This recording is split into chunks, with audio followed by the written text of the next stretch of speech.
Saudações para a sua mudança de vida, visão da hipnose. Eu sou Eduardo Bartz e estou falando aqui de um parque e estou aqui porque tem um brinquedo ali atrás. Eu queria que vocês primeiro entrassem nesse mundo mais lúdico, porque hoje eu vou falar sobre hipnose nas crianças.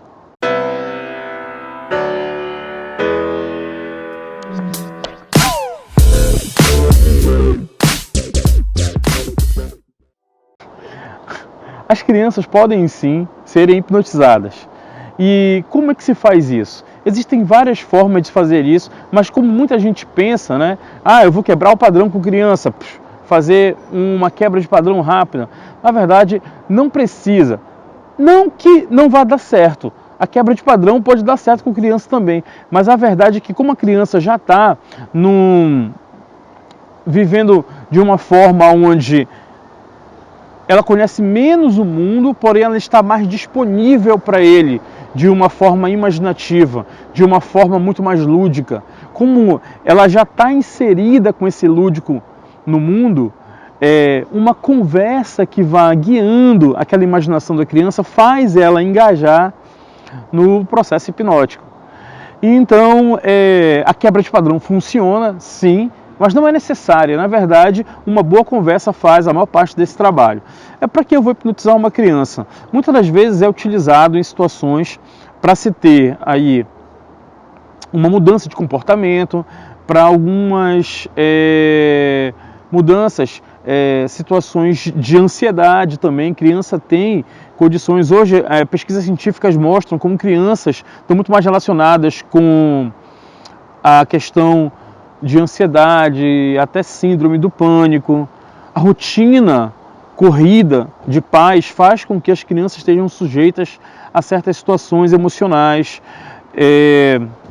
Falando também sobre o próprio fato de crianças estarem se desenvolvendo sempre com um tablet. A serviço delas tem muitas informações, o que também é estressante para um adulto e imagine para uma criança. Todos esses fatores fazem com que, de um certo ponto, seja necessário fazer uma abordagem em algum momento terapêutica com uma criança, utilizando a hipnose. Ou também pode ser feito para simplesmente divertir a criança, fazer ela se envolver cada vez mais no mundo de imaginação e tendo cada vez mais a possibilidade de aumentar esse potencial imaginativo da própria criança. Então, além das duas situações que eu falei, muitas outras situações podem favorecer, né, o uso da hipnose. Mas eu queria falar muito mais agora um pouco sobre um curso que eu fiz. Eu fui aluno no curso chamado Sleep Talk. Eu fiz ele com a Cherry Elman. Ela ministra o curso que é baseado num processo terapêutico desenvolvido pela Joanne Golding. É muito interessante. Ele não é exatamente uma hipnose e nem é uma sessão de Sleep Talk que vai fazer ali uma mudança na pessoa. Ele é um processo terapêutico. Eu estou falando sobre ele, eu não quero aqui ter que ensinar como fazer ou exatamente como ele funciona. Eu vou comentar sim a base como ele é, mas o interessante seria você procurar referências. Sempre a Cheryl está indo a São Paulo ministrar alguns cursos, acho que até outros lugares do Brasil também. Ela é uma pessoa fantástica, com um conhecimento fantástico e uma experiência pessoal muito grande. E ela ensina esse processo desenvolvido pela Joanne Golding, né, que consiste em fazer algumas mudanças bem interessantes. Eu utilizei esse processo nos meus filhos, na minha filha, para que ela parasse de espadeiro, e também utilizei para ela largar a fralda. E funcionou de uma forma muito boa. Eu queria então falar um pouco sobre esse processo aqui. Ele não é exatamente uma hipnose, mas trabalha com os mesmos artifícios utilizados na hipnose.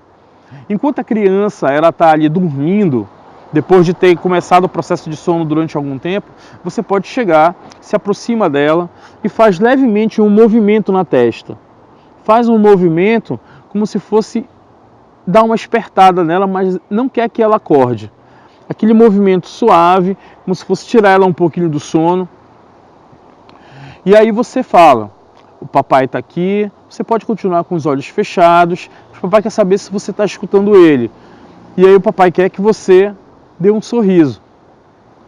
É impressionante como a criança responde a esse tipo de estímulo. O processo mesmo ensinado pela Sheryl, ele tem todo um protocolo, né, como ele foi montado pela Joanne Golding, como ele é ensinado e como ele funciona. Eu adaptei um pouco para a minha condição com os meus filhos, então falei nesse caso de pedir para a criança sorrir, porque no processo inicial é algo, se eu não me engano, como levantar o braço. Eu achei que era um pouco, espertava um pouco mais a criança naquele momento, que o interessante era só manter aquela comunicação. Eu estou contando isso como uma experiência pessoal minha, mas o processo como foi desenvolvido e como é trabalhado pela Sheryl é fantástico, eu recomendo demais. Então, da feita que eu faço a comunicação, fazendo o sinal na criança e falando, dizendo para ela, o seu pai está aqui, eu quero que você, se está me escutando, dê um leve sorriso, e aí ela sorri. Daquele jeito ali eu falo para ela manter os olhos fechados, continuar escutando a minha voz, e eu vou dar aí as sugestões sempre curtas, positivas, no tempo presente. Então eu falo, papai te ama, mamãe te ama, você é amado e o dia é lindo.